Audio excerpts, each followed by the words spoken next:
Avoir des peurs et des angoisses, c'est bien normal, mais certaines sont limitantes, voire même handicapantes. Donc aujourd'hui, je vais essayer de vous expliquer comment se libérer de nos peurs.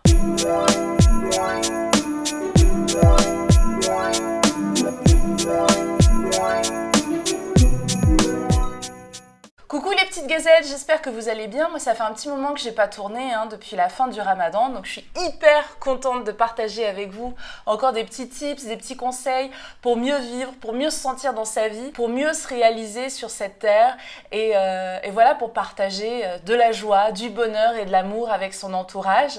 Aujourd'hui j'ai voulu me pencher sur un sujet qui me semble très intéressant et primordial en fait, c'est comment se libérer de nos peurs. Se libérer de nos peurs, c'est super important pour pouvoir partager de l'amour, pour pouvoir se réaliser, pour pouvoir atteindre son plein potentiel sur cette terre. Donc c'est pour ça que j'ai choisi de vous parler de ce sujet aujourd'hui. N'hésitez pas les petites gazelles à vous abonner à notre chaîne Amel et Ilem pour encore plus de conseils naturels. Et n'hésitez pas les petites gazelles à mettre des pouces bleus sous la vidéo, ça nous fait super plaisir quand on en a. En plus ça permet à la vidéo d'être encore plus partagée, d'être encore plus vue et d'agrandir notre communauté de petites gazelles. Donc n'hésitez pas, et les commentaires on est toujours là pour les lire et pour y répondre avec beaucoup d'amour, ça nous fait grave plaisir, on vous kiffe, voilà, je vous le dis au nom d'Ilem, on vous kiffe de ouf, c'est pour ça qu'on prend le temps de faire ces vidéos, c'est pour ça qu'on prend le temps de partager tout ça avec vous, ça nous fait plaisir parce qu'on sait que ça vous fait aussi plaisir. Alors pour commencer ce sujet sur comment se libérer de la peur, déjà il faut savoir que l'être humain est animé par deux émotions majeures qui sont l'amour et la peur. Il faut savoir que quand on est dans l'amour, on est dans des ondes positives, on est sur des fréquences hautes. Si vous captez pas trop de quoi je parle, regardez ma vidéo sur le pouvoir des mots. Je vous la mets en barre d'infos si vous la connaissez pas, comme ça va vous donner déjà quelques éléments, quelques définitions. Parce que dès que j'aborde des sujets un peu spirituels, j'ai une autre gamme de mots, une autre gamme d'expressions pour que vous compreniez bien ce que je suis en train de partager avec vous. Donc je reprends ce que je disais. Donc l'humain est animé par deux émotions qui sont l'amour et la peur. Donc quand on est dans l'amour, on est sur des fréquences hautes, on est sur de la gratitude, on est sur de la joie, on est sur de la bienveillance, on est sur des choses vraiment positives, des choses qui créent un cercle vertueux autour de nous, parce que ces fréquences-là émanent de nous et vont attirer des événements et des gens et des occasions et des opportunités et des projets qui vont être en adéquation avec cette vibration. Alors ensuite, quand on est animé par la peur, là on est sur des fréquences basses, on est sur les fréquences qui sont autour de la jalousie, du ressentiment, du regret. Quand on est dans cette gamme d'émotions, dans la gamme d'émotions de la peur, on vibre très bas, on est vulnérable, on est fragile, on est dépressif, on est ce que j'appelle des petits nuages gris. Et donc il faut savoir que ces deux émotions-là, il n'y en a que deux, c'est les deux principales, et si on est dans la peur, on n'est plus dans l'amour, et quand on est dans l'amour, on est au-delà de la peur. Donc là, moi, je vais essayer de vous expliquer comment être au-delà de la peur, comment faire en sorte de dompter ces angoisses, de dompter ces peurs, de les mettre sous cloche, voilà, pour pas qu'elles nous atteignent, pour pas qu'elles nous freinent, pour pas qu'elles nous empêchent de vivre de belles histoires, de belles émotions, pour pas que cette peur soit limitante dans notre vie. On s'empêche de faire des choses qui peuvent se révéler extraordinaires, fabuleuses, qui sortent du sentier battu, qui sont juste différentes, juste parce qu'on a peur. Et bien souvent, ce qui se passe, c'est que ces peurs ne sont pas nos propres peurs. Ce sont des peurs qui nous sont transmises par notre entourage.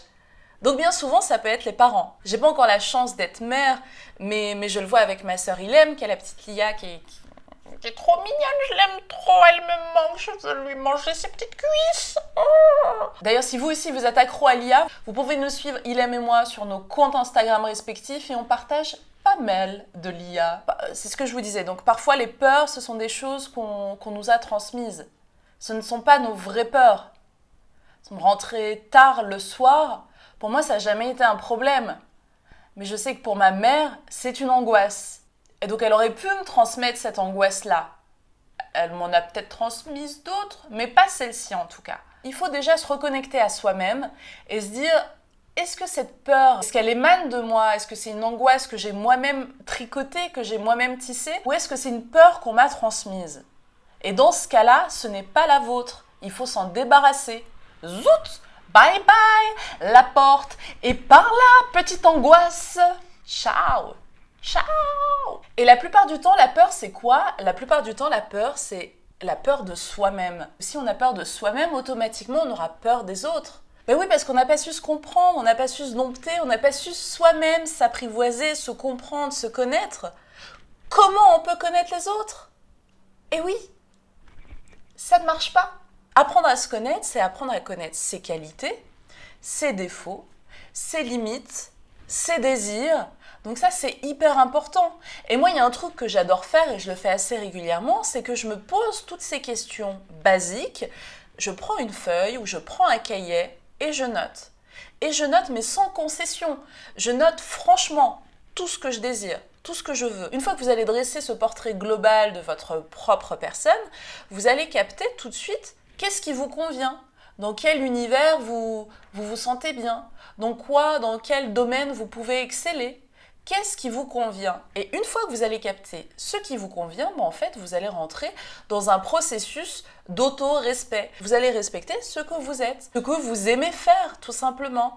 Et ça, c'est primordial déjà, pour ne plus avoir peur de soi-même. Il y a une chose aussi qui est hyper importante et que j'ai appris avec le temps, c'est qu'il faut faire preuve de souplesse. Il ne faut pas être rigide. On vit dans un monde qui est en continuel mouvement, qui évolue à une vitesse incroyable. C'est simple. Enfin moi, ce qui me bouleverse, c'est tous les changements qu'il y a eu dans notre société depuis l'arrivée d'Internet.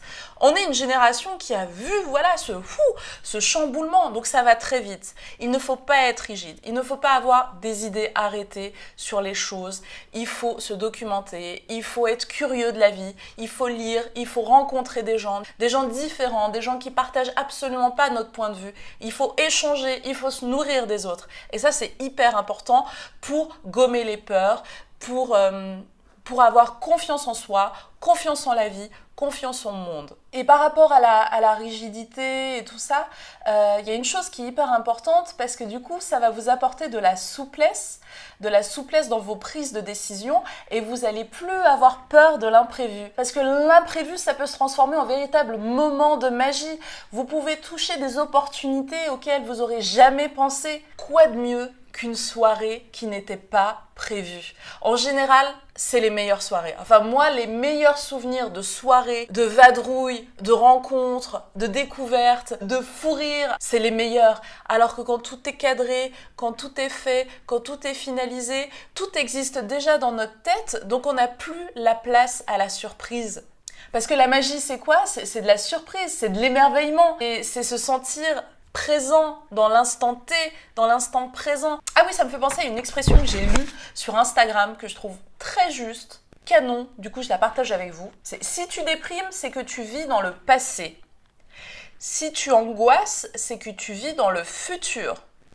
Si tu es en paix, c'est que tu es bien ancré dans le présent. C'est aussi une des techniques primordiales pour chasser ses peurs, c'est d'être ancré dans le présent, c'est-à-dire ici et maintenant.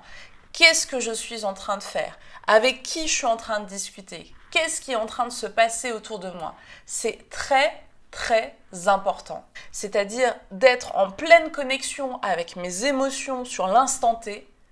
Voilà, de profiter des gens avec qui je suis, de profiter de l'activité que je suis en train de faire, du lieu que je suis en train de visiter et pas être ailleurs, voilà, sur un autre plan à se dire « Ah oui, il faut que je rentre, ah oui, mais il va y avoir des embouteillages et puis il faut que je fasse les courses parce qu'il n'y a plus rien à manger, puis il n'y a plus de PQ, puis nanana, puis il faut que je pense à payer le loyer, ah oui, nanana, nanana. » Non, non, ça crée des angoisses. Laissez tomber. Soyez dans l'instant présent. Profitez de là ce qui se passe tout de suite. Soyez en connexion avec l'instant présent. Faites qu'un avec l'instant et vous allez voir, petit à petit, vous allez vous sentir beaucoup plus ancré, comme un arbre en fait. Être ancré, c'est quoi? C'est avoir des racines puissantes qui creusent dans la terre et du coup qui vous apportent une stature, un équilibre. Voilà, vous ne pouvez pas bouger, vous êtes là, vous êtes un arbre. Vous êtes puissant parce que vous avez un enracinement qui fait que rien ne bouge. Peu importe les événements, peu importe les tracas, peu importe ce qui va se passer dans votre vie, vous êtes ancré et du coup vous n'avez pas peur.